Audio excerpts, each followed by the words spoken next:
Welcome to our deep dive today. Oh, yeah. We're going to be tackling a question that people have been debating for centuries. Okay.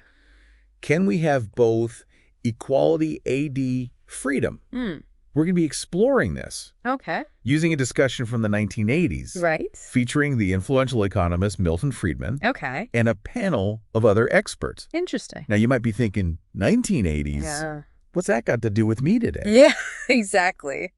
But stick with us, because these ideas are surprisingly relevant Right. to our lives, even right here in our own community. Yeah, it's amazing how these fundamental questions about how society should function keep popping up, no matter the decade. Right. And this discussion starts off with a real attention grabber. Okay. Friedman comes right out and says, What's that? life is unfair. He doesn't pull any punches, does he? No, he doesn't. I mean, he literally compares Muhammad Ali's boxing skills to Marlene Dietrich's legs to make his point. Yeah. It's a bit jarring, but it does get you thinking. Sure. Is it inherently wrong for some people to just be born with advantages? Yeah.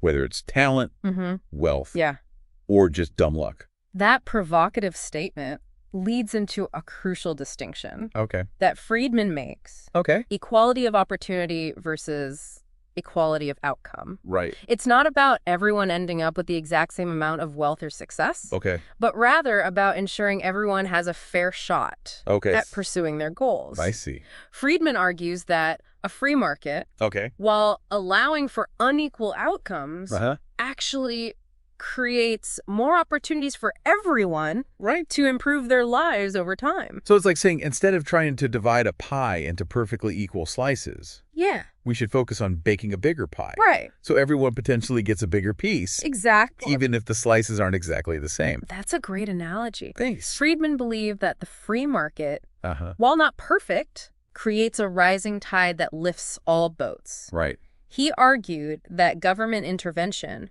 especially when aimed at enforcing equal outcomes, could actually stifle innovation and economic growth, ultimately hurting the very people it intends to help. Right.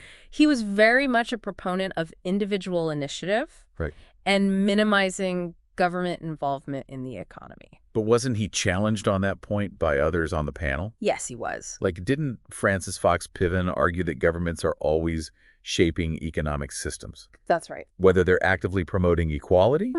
Or just maintaining the status quo? Exactly. What did she mean by that? Piven was highlighting the fact that governments set the rules of the game, so to speak.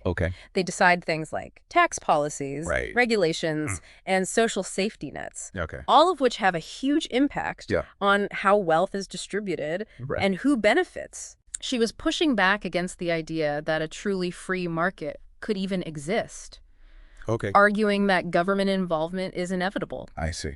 And can be used to either reinforce existing inequalities or create a more level playing field. So even something like setting a minimum wage or providing unemployment benefits is a form of government shaping the economic system. Exactly. Those policies directly impact the relationship between employers and workers and influence how wealth is distributed. Piven was particularly concerned with the impact of free market capitalism on developing countries. She argued that the focus on unrestricted markets often benefits wealthy nations at the expense of poorer ones, exacerbating global inequality. So she was taking a more global perspective. Yes. While Friedman seemed more focused on the U.S. and other developed economies. And speaking of which, they had a pretty lively debate about Britain's post-war policies, right? Yes, they did. Okay, so tell me about that. Friedman argued that Britain's attempts to create a more egalitarian society through social programs and welfare policies actually hampered its economic growth. He did? He pointed to things like nationalized industries and high taxes as examples of government overreach that stifled innovation and entrepreneurship. I see. But then Peter J. countered that argument. He did. With data showing that Britain was actually outperforming the U.S. economically during that same period. Wow. So it seems like both sides were using statistics to back up their claims. That's right. So what are we supposed to believe as listeners? That part of the discussion is a great reminder that we should always be critical, of how data is presented. Right. It's often possible to cherry-pick statistics to support a particular viewpoint. I see. So as listeners, we need to look beyond the headlines and ask ourselves who is presenting the information, what their agenda might be, and what data might be missing from the story. It's like that old saying, there are lies, damned lies, and statistics, right? Exactly. Yeah. But statistics can be incredibly valuable when used responsibly. It's true. In this case, it highlights the fact that complex economic issues rarely have simple answers. That's for sure. The relationship between equality, freedom, and economic performance is multifaceted. Right. And there are often valid arguments to be made on both sides. So we've got Friedman arguing for minimal government intervention and a focus on individual freedom. Yes. While Piven emphasizes the role of government in addressing inequalities. Right. It seems like they're approaching this fundamental question from very different philosophical starting points. That's a great observation. Thanks. And that leads to Friedman's concluding point. Okay, what's that? That a society can only truly serve one ultimate ideal. He challenges viewers to consider what they value most. Yeah. Equality or freedom. Yeah. And he questions whether these two ideals can truly coexist. Wow. That's a pretty profound question. It is. I mean, they both sound pretty important. They do. But it sounds like he's saying we might have to prioritize one over the other. He certainly seems to think so. Okay. And that's a question worth pondering, especially as we think about our own community. Right, yeah. And how these ideas play out in our daily lives. That's a great point. Yeah. We've been exploring these ideas on a global scale. Right. But now I'm wondering how they connect to what's happening right here in our own backyard. Yeah. Maybe we can unpack that in the next part of our deep dive. Absolutely. Okay. Let's shift our focus from the global to the local. Okay. And explore how these big ideas about equality and freedom translate into concrete actions and choices within our own community. Sounds good to me. Okay. Let's do it. So we've been talking about these big concepts of equality and freedom. Right. But now I'm really curious, to bring it down to earth a little bit. Okay. How do these ideas actually play out in our own community? That's a great question. Yeah. And it's where things start to get really interesting. You know? Yeah. Because it forces us to move beyond abstract theory and look at the concrete realities of where we live. Exactly, because it's easy to talk about equality of opportunity in a general sense. Sure. But what does that actually look like in practice right here in our town? Exactly. For example, when we think about Friedman's idea of a free market creating opportunity, we have to ask ourselves, does everyone in our community actually have equal access to that market? Yeah, does everyone have the resources? Exactly. The education, the transportation, the social networks to truly participate and compete? That's such a good point. Yeah. I mean, even something as simple as reliable transportation could be a huge barrier for someone. Oh, absolutely. Trying to access job opportunities or educational resources. Yeah. And those are the kinds of things you need to be paying attention to locally. Right. Where are the disparities? Who's being left behind? And what are the systemic factors that are contributing to those inequalities? Absolutely. It's not just about individual effort or talent. It's about recognizing that the playing field might not be level for everyone in our community. And if that's the case, then what can we do about it? That's where Piven's emphasis on the role of government becomes relevant. Okay. She would argue that we need to look at local policies and initiatives that can address those systemic barriers. So are there programs that provide job training or affordable housing? Exactly. Is there adequate public transportation? Right. Are schools adequately funded? No. And providing quality education to all students? Those are all important questions. Regardless of their background. Yes. So we're talking about things like supporting local initiatives that promote early childhood education. Right. Advocating for better public transportation options. Or even just volunteering our time. Or organizations that are working to address inequality in our community. Exactly. It's about recognizing that we have a role to play as citizens in shaping a more equitable society. Yeah. And that starts with being informed about what's happening in our own backyard. Right. And taking action to support initiatives that align with our values. And I guess that also means paying attention. Sure. to the decisions being made by our local government, right? Absolutely. Like zoning laws, tax policies, and funding decisions for schools and social programs. Exactly. Those decisions have a huge impact on people's lives. Yeah, they do. And often the most effective way to create change is by engaging in the local political process.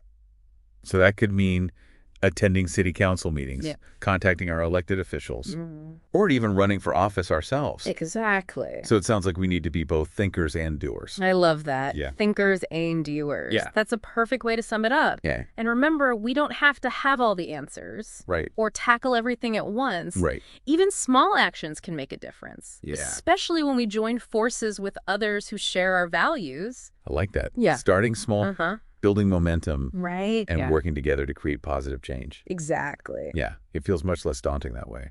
It does. Yeah. It's about finding our own unique way to contribute based on our own skills, passions, and resources. You know, maybe we're great at organizing events. Right. Or maybe we're better at one-on-one mentoring. Exactly. The important thing is to find a way to engage that feels authentic and meaningful to us. Absolutely. So instead of feeling overwhelmed by the enormity of these global challenges, we can focus on making a tangible difference in our own community, step by step. I love that. It's like planting a seed and watching it grow. I love that analogy. Yeah. And just like a seed needs the right conditions to thrive. Right. We need to create a supportive environment in our community where everyone has the opportunity to reach their full potential. So what are some concrete examples of how people are already doing that right here in our town? Yeah. I'm sure there are amazing initiatives and organizations already working. There are. To promote equality and opportunity. Yeah. Are there any that come to mind? Absolutely. In fact, there's a local organization that I think perfectly embodies this idea of thinking and acting locally. Oh, okay. I'm all ears. Well, it's called Bridging the Gap. Okay. And they focus on connecting people from different socioeconomic backgrounds through mentorship programs. Interesting. They pair successful professionals with young people from under-resourced communities, providing guidance, support, and access to networks that can open up opportunities that they might not have otherwise had. That sounds amazing. Yeah. It's like a real-world example of creating equality of opportunity. Right. Precisely. Giving young people the tools and support they need to succeed. Right. Regardless of their background. And it's not just about career advice or resume building. Right. The mentors also act as role models, showing these young people what's possible and helping them develop the confidence and self-belief to pursue their dreams. It's like they're investing in the future of our community. Yeah. By investing in the potential of these young people. Exactly. I love that. It reminds me of that story from the Friedman discussion. Oh, yeah. About Lance von Allman. Right. The entrepreneur who risked everything. To pursue his invention. Exactly. Yeah. It's that same spirit of innovation and entrepreneurship. Right. But with a focus on empowering those who might not have the same starting advantages.